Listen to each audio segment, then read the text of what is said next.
Pemirsa, negara menyebut mereka pahlawan devisa, namun kenyataannya mereka justru menjadi sasaran empuk pungutan liar. Di segmen ini saya hadirkan mantan tenaga kerja Indonesia yang pernah bekerja di Taiwan dan Malaysia, Mutmainah. Selamat malam, Bu Mutmainah. Selamat malam. Terima kasih sudah mau datang ke Mata Najwa. Sama-sama. Bu Mutmainah, saya ingin dengar cerita pengalamannya ketika pulang bekerja di luar negeri. Terakhir itu bekerja di Malaysia ya? Betul. Pulang ke Indonesia itu bulan apa dan tahun berapa? Bulan Juni 2012 kemarin. Bagaimana ceritanya ketika turun di Bandara Soekarno-Hatta itu? Waktu kita turun dari pesawat kan ada itu pengecekan paspor. Nah, yang khusus untuk TKI dengan itu kita dipisah-pisahkan gitu. Terus padahal kita kan ngerti jalan keluar yang mau pulang secara pribadi kita ngerti. Pas itu ada petugas PPN 2 TKI memaksa kita harus ikuti arus mereka gitu. Paspor kita ditahan, kita mau misah sendiri nggak boleh. Paspornya kita ditahan mereka gitu. Pas itu di sana ada yang jualan pulsa lah dengan harga yang begitu mahal. Pas itu kita disuruh datang ke terminal tuh dibawa ke bis. Orang yang naikkan backpack kita tuh minta iuran gitu lah, minta upah gitu. Oke, coba satu-satu dulu ceritanya. Jadi pertama datang, turun dari pesawat, kemudian ada petugas. Itu yakin petugas, bukan? Petugas itu ada tulisannya BPN 2 TKI. Oke, kemudian dipaksa harus ikuti. Ikut. Paspornya ditahan gitu. Dipaksa ikut kemana tuh? Ikut ke jalur TKI. Jalur TKI, itu ke terminal TKI khusus, terminal khusus. 4 ya? Mbak Mutmainah udah bilang, saya nggak mau ke sana. Saya udah bilang, saya mau turun di Pasar Minggu ke rumah ibu angkat saya. Mereka, iya mbak, ntar di sana diangkat, ada bisnya yang mau nganter di situ. Udah saya udah ngontat kayak gitu, mereka tetap ngikutin kita aja, paspor kita pun ditahan gitu. Pas udah nyampe ke situ, kita dibawa masuk ke dalam bis kan. Di dalam bis kita dimintain iuran untuk ngangkutin. Mbak, ini kan upah ngangkatin kayak gitu. Ada yang ngasih 10.000, dia nggak terima. Sampai uangnya dilempar, mbak kira-kira dong ngasih kok 10.000 kayak gitu. Itu siapa? Itu porter yang ngangkat barang? Yang ngangkat barang, yang kita di dalam bis dimintain kayak gitu. Semuanya tuh dimintain berapa? Jadi kalau 10.000 nggak mau terima, mereka maunya berapa? Makanya pokoknya di atas 20, 50 kayak gitu. Oke, jadi udah barangnya diangkat porter, terus sampai ke terminal. Di terminal terus diapakan? Di terminal katanya kita suruh yang ada bermasalah, suruh ngadu, katanya nggak dipungut biaya sama sekali. Di sana mas spanduk banyak, ada pungli adalah kejahatan yang nyata kayak gitu, tapi nyatanya nggak sesuai dengan yang di spanduk-spanduk kayak gitu. Itu. Ada juga yang tiket travelnya mahal sangat, pas itu disuruh paksa nuker uang, sampai dipaksa-paksa kayak gitu, udah dibilang nggak ada pun mereka nggak percaya, sampai tasnya digeledah, sampai udah dibilang sampai ada yang nangis, sampai suruh telanjang segala. Orangnya sampai nangis-nangis depan mata saya nggak tega, saya tanyain orang itu, kenapa bu, saya dipaksa suruh nuker uang mbak di sini kayak gitu. Kan nuker uang kayak gitu caranya, batin saya kayak gitu. Sampai ditelanjangi? Sampai mau ditelanjangin ibu itu, sampai suruh buka baju, sampai ke dalam-dalamnya segala. Kenapa? Untuk meriksa ada uang apa tidak? Ada uang. Dia bisa saya punya uangnya segini, nggak percaya pasti di dalam celana dalamnya ada tuh situ. Masa aku suruh telanjang orangnya sampai kayak gitu, sampai nangis-nangis. Udah gitu. Dipaksa suruh tukar uang di tempat penukaran uang di bandara. Iya betul, di situ. Mbak Mutmainah juga dipaksa suruh tukar uang? Suruh tukar uang. Saya bilang, saya nggak bawa duit, saya nggak punya uang. Tanya yang bohong, kamu percaya, kamu kan TKI pasti banyak duit. Dia bilang, orang bilang percaya, kenapa sih saya bilang gitu. Udah, di sebelah saya nangis, saya diemin dia tuh. Akhirnya Mbak Mutmainah tukar tidak uang di mana? Saya nggak punya nggak punya uang, waktu itu saya nggak bawa duit. Persoalannya adalah ketika kemudian dipaksa harus menukar uang di situ. Iya, sebetulnya sih kalau... Sampai tadi ada yang lain tapi nukar duit di situ? Iya, di situ, ditukar juga. Nah, kenapa tidak mau tukar uang di situ? Apa memang harganya beda? Harganya murah sangat di situ. Yang saya tahu, yang saya ngerti ringgit di luar sampai 33 di luar situ cuma 25, 26. Nah, setelah itu kemana tuh? Setelah tukar uang? Setelah tukar uang kita kan kalau nggak ada duit uang, katanya kalau uangnya masih uang asing disuruh ditukar situ. Udah beli tiket travelnya mahal. Udah gitu ngelelet banget dari pagi sampai malam baru kita dianterin. Baru suruh pada masuk travel. Udah masuk travel masih ada pungutan lagi. Udah di dalam travel dipungutin lagi. Ntar kalau kita mau turun. Dipungut apa tuh dalam travel? Dalam travel sama. Pungutan katanya upah lelah ngangkatin barang-barangnya kayak gitu. Yang mintain siapa? Yang mintain tahu orang itu digelap-gelapin. Lampunya nggak dinyalain travelnya. Supir travelnya yang minta? Kayaknya aparatnya kok kali situ. Berapa yang diminta di dalam Yang diminta mobil? Sama kayak waktu naik bis itu. Pokoknya di atas 10.000, dikasih 10.000 mereka nggak terima. Nah, terus waktu dalam perjalanan sampai ke Kalau ini, dalam perjalanan udah lama lelet kayak gitu. Terus kalau kita mau turun yang kira-kira sudah dekat dengan rumah, suruh duduk di depan di sebelahnya Pak Sopir. Ntar sebelahnya Pak Sopir yang ceritain, Mbak, saya kan udah nganter Mbak nyampe ke rumah dengan barang-barangnya dengan selamat. Mbak pikirlah kalau Mbak naik sendiri ke sono pasti kecelakaan lah, inilah itu. Mbak ngasih ngupah kita nganter. Ada yang nganter sampai di rumahnya terus dikasih duit 50.000, 100.000, mereka nggak terima, nggak mau. Lebih dari 100.000 mintanya. Nah, itu kan ini pengalaman baru nih ya, 6 bulan yang lalu di 2012. Yang waktu kemarin pulang dari Taiwan itu Sama. Kayak sama. gitu. Makanya waktu baru pulang dari Taiwan saya kaget kok ada aturan kayak gini, perasaan nggak ada. Gitu-gitu udah bener-bener mau keluar ke pintu itu, Mbak, ikut jalur sana. Enggak, saya mau pulang ke Pasar Minggu, saya bilang gitu. Iya, di sana ada bisnya Mbak, ntar dianterin, dia bilang gitu. Sampai diikutin, ada berapa orang tuh yang ngikutin kita sampai gimana lah ceritanya, saya jadi nggak nyaman tinggal di negeri sendiri.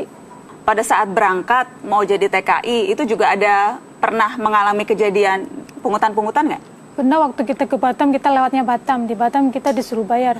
Paspor kita kan masih baru. Dia bilang, Mbak mau kemana? Saya mau ke Batam, Pak, mau nyebrang ke Malaysia. Ya iya. Dia lihat paspor saya, Mbak mau paspornya masih baru, belum ada calling visanya. Loh, calling visa di situ emang ada tulisannya, saya bilang gitu. Iya lah Mbak, ini belum bayar, tambah di sana banyak masalah loh, dia minta duit 600.000. Saya bilang, enggak, saya nggak mau, saya bilang gitu. Emang sana yang jemput siapa? Abang angkat saya bilang gitu. Emang Mbak yakin dia bisa? Ini bisa. petugas imigrasi nih atau petugas apa? Petugas imigrasi, dia ada tulisannya namanya Ian kalau nggak salah mah. Oke. Nah, dia minta duit segitu. Saya nggak mau, dia nelpon abang saya yang di Malaysia, dia telepon. Bang, nih adek kamu nggak mau bayar. Abang saya, dia kasihkan aja dia uang segitu daripada di sini masalah. Saya nggak mau, dianya malah mengiyakan. Ya udah saya kasih 600.000 situ. Dikasih kwitansi? Nggak dikasih kwitansi, makanya saya bilang, kok nggak ada kwitansinya? Nah, kalau yang waktu mau berangkat ke Taiwan, urusan-urusannya juga sempat keluar uang-uang nggak? Sempat, tapi itu di pihak agensi mah. Agensi? Disuruh bayar berapa? Disuruh bayar, kita disuruh mendatangani kertas di atas putih. Kertas itu nggak ada tulisan apa-apa, cuman kita suruh tanda tangan, ada nama kita, suruh tanda tangan. Mbak, ntar kamu bayar segini, kamu punya utang dengan saya 30.000 yen. 30.000 yen? 30.000 yen, setiap 2 bulan sekali kamu bayar 10.000. Nah, saya pikir saya utang apa, saya nggak punya utang apa-apa. Itu sebagai tanda terima kasih kamu bisa berangkat ke Taiwan, dia bilang kayak gitu. Ini agensinya? Agensinya. Ini agen resmi nggak nih? Agen resmi. Apa nama agennya Mbak? PT Kurnia Bina Rizky. Kurnia? Bina Rizky di Pasar Rebo. Ya, Anda terus di Mata Najwa Negeri Pungli. Saya masih bersama mantan TKI yang pernah bekerja di Taiwan dan Malaysia, Mutmainah, dan kini juga hadir Kepala Badan Nasional Penempatan dan Perlindungan TKI, Jumhur Hidayat. Selamat malam, terima kasih sudah bergabung Pak Jumhur. Selamat malam Mbak Najwa. Pak Jumhur tadi mendengarkan cerita dari Bu Mutmainah. Iya, saya mendengar. Ada yang hendak Anda sanggah, Anda tanyakan, Anda komentari? Ya, pertama gini, konsep terminal khusus atau persisnya kita sebut sekarang Balai Kepulangan TKI ya, itu konsepnya adalah perlindungan. Karena berangkat dari satu fakta bahwa TKI yang pulang itu sering mendapatkan masalah, menjadi korban kejahatan. Pada tahun 99 itu kemudian diadakan satu terminal khusus. Tahun 2005 oleh Menteri Tenaga Kerja pada waktu itu, TKI tidak boleh lagi dijemput oleh keluarga. Kenapa itu dilakukan? Karena banyak sekali masalah yang muncul. Orang yang ngaku saudara, ngaku keluarga, TKI pulang malam hari dan sebagainya. Nah, bahwa kemudian ada abuse di tengah-tengah itu yang kita benahi satu persatu. Contoh misalnya Porter sekarang kita hapuskan.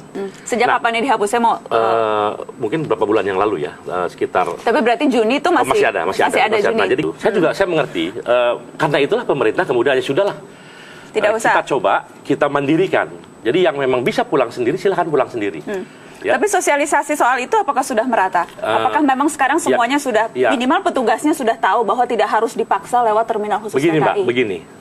Tidak sedikit kejadian yang TKI kemudian pulang, didiamkan. Dan TKI kebingungan, masuk ke jalur umum, di situ dia kemudian diserbu oleh katakan orang yang berniat tidak baik. Di mana nih diserbu? Di luar bandara. Nah, Oke, asal pilihan itu diberikan kepada mereka, tidak kemudian dipaksakan semua harus masuk. Diberikan. Minggu lalu saya baru pulang, saya baru lewat bandara Pak Jumhur, itu tuh saya masih mendengar langsung, saya melihat langsung begitu, petugasnya bilang, Yang TKI harus lewat sini, dan itu kan baru minggu lalu kalau ini dikatakan bulan Juni. Oke, saya perlu klarifikasi. Boleh jadi itu masih ada, tapi boleh jadi juga itu, maaf ya, saya harus mengatakan apa adanya. Kadang-kadang yang bisa masuk ke terminal gedung bandara itu juga banyak yang tidak berhak sesungguhnya. Bahkan tidak sedikit yang katakanlah menarik-narik mereka ke tempat yang... Jadi Anda mau katakan itu bukan petugas BNP 2 TKI? Iya, saya harus mengatakan begini, boleh jadi itu kemudian ada bisa tarik-menarik. Orang dipaksa untuk, jadi orang bukan dibebaskan. Nah, BNP 2 TKI ingin itu dibebaskan. Jadi silahkan memilih. Boleh saya minta diadres satu-satu. Kalau tadi soal Porter, mulai sekarang Porter tidak ada lagi. Jadi kita bisa cek tuh Bu Mutmainah nanti ya. Porter tidak ada lagi. Nah, kalau soal tadi memaksa money changer harus di tempat itu dan itu harganya sangat tidak tidak wajar. Ya, yang pertama gini, di situ kan ada pemerintah dan saya harus minta klarifikasi karena buat saya itu kejadian yang luar biasa ya, ada orang sampai dipaksa seperti itu. Karena yang saya sering dengar itu justru yang sebelum-sebelumnya. Nah, kalau sekarang itu harganya ada di situ dan itu ada beberapa bank. Persoalannya adalah ketika kemudian dipaksa harus menukar uang di situ. Ya, sebetulnya sih kalau sampai tadi ada yang digerayangi ya, katanya. Itu saya ingin kalau harusnya dia melapor ke kita. Tapi oknum dan sebagainya ini apa yang sudah dilakukan oleh Anda sebagai BNP 2 TKI untuk memastikan ini tidak berlindung di balik oknum? Sistemnya seperti apa? Yang jelas itu bukan pegawai pemerintah. Itu dulu ya. Kita bermitra dengan travel, kita bermitra dengan Porter pun kita anggap mitra juga ya kan itu. Kita bermitra dengan beberapa perusahaan yang berusaha di sana. Nah, intinya kalau mereka melakukan pelanggaran kita kenakan sanksi dan ini sanksi jalan terus. Dalam sepengetahuan Anda, seperingatan Anda, apa sanksi terberat yang pernah dijatuhkan? Kita pernah mencabut 60 mobil kita hentikan. Operasinya 60 mobil. Kalau untuk petugas? Karena itu sisa yang lama ya kita selalu. Kalau yang petugas resmi yang digaji oleh BNP 2 TKI? Yang dipecat banyak. Berapa banyak? Saya rasa puluhan kali ya itu ya. Saya nggak tahu detailnya karena pegawai kita di sana ada 100 sekian gitu. Kita artinya pegawai pelaksana atau sampai level mana nih? Sampai level kepala atau kalau cuma pegawai dan itu kan bisa beralih. Oh itu pegawai, tapi kalau kepalanya yang bertanggung jawab di satuan-satuan tugas. Artinya begini, kita juga harus fair. Kalau yang salah itu adalah memang mitra kita, ya kita menghukum mitra kita dong. Ngomongnya begini, nanti kalau kamu bohong kelihatan di kamera katanya itu. Di televisi ada kamera yang bisa tembus pandang, biarpun di dalam celana dalam kelihatan katanya gitu. Aku malu katanya, aku bilang, aku ditaruhnya di celana dalam kan? Duitnya di celana dalam. Katanya ini pakai ini masukin itu ke badan aku nggak tahu apa namanya itu yang hitam itu masukin. Ayo ambil katanya, tukarin di sini, nanti kamu nggak dipulangin gitu katanya dari sini. Aku bilang gimana? Katanya kan aku udah tukar uang tadi buat ongkos. Katanya kalau kamu di sini nggak ditukarin semua, nanti kamu balik lagi ke belakang katanya gitu. Ya aku bilang nggak apa-apa. Yang satu nangis teman aku katanya aku nggak mau, udah ada ongkos gitu. Tapi maksa dia. Maksa, dan terkadang tidak semudah itu mengatakan orang harus berani melapor dan sebagainya. Tidak semudah itu. Memang ini juga gini Mbak ya, ini memang problem civil society seperti itu. Jadi semakin civil society-nya sadar, sebetulnya semakin cepat adanya perbaikan di semua hal. Nah kalau dia melapor ke kita itu sebetulnya udah nggak ada masalah, harusnya kita itu saksi betul soalnya di korban misalnya dipaksa apa urusannya maksa gitu. Tapi mungkin nggak berani dan sebagainya. Nah ini begitu ada laporan resmi kita menindak gitu saja. Misalnya kalau sudah ditindak berkali-kali tapi kejadian demi kejadian terus kita dengar dan kita amati sendiri, tampaknya berarti tindakan itu tidak menimbulkan efek jerah, Pak Jumhur. Kalau orang yang sudah berganti ya mereka mencari-cari saja mungkin terus ya. Artinya memang kayak mental pengen nipu dan sebagainya itu memang ada gitu loh. Anda mengakui petugas BNP 2 TKI mental tukang nipu? Oh tidak, bukan BNP, ini bukan BNP 2 TKI. Kan saya mengatakan ini bukan pegawai negeri BNP 2 TKI. Ini adalah mitra kerja kita, ada 400 mobil di sana yang mengantarkan dulu hampir 1.000 orang setiap hari. Kita tidak bicara mobil, kalau tadi kan bicara petugas yang ketika mengeluarkan dan kemudian meminta agar uangnya ditukar, money changer dan sebagainya. Itu bukan BNP 2 TKI. Itu yang memakai seragam bukan, tidak, Mbak Mutmainah? Pakai batik-batik. Iya, itu petugas itu di sana pakai ini, pakai tapi ada apa? tulisannya Pak BPN 2 PTKI. Pasti, karena semuanya pakai semacam inilah bahwa dia boleh masuk ke tempat itu. Kalau ada tulisannya BNP 2 TKI, berarti kan identitas jajaran Anda dong, Pak? Enggak, gini aja deh. Saya tidak tahu persis detailnya. Tapi yang saya tahu klaimnya itu name tag lah ya. Nah, name tag-nya itu memang ada BNP 2 TKI di situ. Dia artinya diberikan. Ya berarti atas jajaran wewenang BNP 2 TKI. Iya, di gedung itu memang ada beberapa mitra kerja ya yang semuanya di bawah kontrol dan wewenang Anda dan teman-teman. Ada yang bersalah, kita hukum, gitu saja. Saya ingin bicara soal sistem keseluruhan. Ada kemudian yang sempat menilai karena belum terlalu efektif menjalankan tugasnya melindungi BNP 2 TKI, melindungi TKI, ada yang mengusulkan untuk dibubarkan. Kemudian Menaker Trans usul tidak berdiri sendirilah di bawah kementerian. Anda bagaimana menanggapi berbagai usulan ini? Saya rasa gini, kalau Anda melihat suatu kemajuan ya, atau menilai sesuatu, itu harus jelas tolak ukurnya. Jadi jangan membandingkan sesuatu dengan yang sangat ideal dalam posisi sekarang. Tapi boleh Anda tanyakan misalnya kepada saya, bagaimana sebelum BNP TKI berdiri. Saya bisa kasih contoh begini. Tanya mungkin Mbak juga menyaksikan. Dulu TKI bermasalah, semuanya dikembalikan ke PT, perusahaan. Sampai dia ke PT, di recycling, dipaksa lagi berangkat kan. Dipaksa berangkat atau dia disekap, minta ganti rugi ke orang tuanya sampai 15 juta rupiah per kepala. Ya, artinya ada sekitar 200 orang TKI bermasalah. Di gedung itu, dari 1.000 orang, kira-kira 200 orang itu udah masalah, Pak. Dan negara pada saat itu semacam mendiamkan, dikembalikan ke PT, di recycling lagi, dipaksa kerja ke luar negeri, atau disekap minta uang. Anda bayangkan 200 orang tiap hari trafficking loh itu. Dan seolah-olah negara membiarkan. Sekarang kita hapuskan.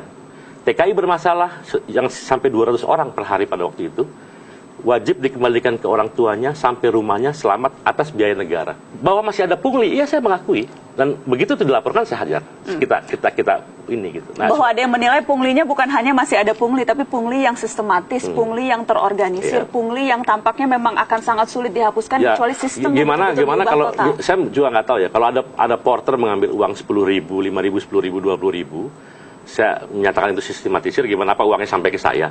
Ya Mbak juga kan kalau naik ke airport itu ada porter nanti dulu ada semua porter di Bandung sebentar saja, tapi hampir di semua begitu turun money changer, porter dan sebagainya sampai ke ujung sana. Betul, iya, itu memang di setiap tempat ada kesempatan dia mau pungli, memang dia kerjakan itu gitu. Tapi ya udah, kita kayak ketahuan kita hukum gitu aja. Dan Anda tanya saja sama mereka yang pernah saya cabut izinnya atau apa semua, atau pemerintah cabut izinnya gitu. Itu saja. Apalagi atau kita diamkan sama sekali, sekarang kita bebaskan. Kita bebaskan. Mereka mengakui masih ada pungli, mungkin masih dimintain uang sama supir, tapi pilihannya ketika dia pulang sendiri, dia harus bayar. Anda berapa tahu nggak biayanya? 2-3 juta dia bisa keluar uang. Kita benahi terus-menerus lah, itu intinya. Saya nggak mengatakan ini bersih 100%, karena saya juga bukan malaikat bisa ngecek satu-satu. Tapi begitu laporan itu sampai, dan itu kita lakukan hukum, itu saja sebetulnya. Dan pastikan bahwa itu memang membawa efek jerah ya Pak Jumbo. Dan ada perbaikan. Karena kalau sanksi-sanksi tidak membawa efek jerah, cuma saja. Saya rasa ada perbaikan-perbaikan ya. Ketika porter itu bahkan mengambil uang 10.000 pun, tapi karena dia sudah digaji masih minta uang lagi, bahkan untuk umum bisa 50.000 kan kalau umum, kita berhentikan, gitu.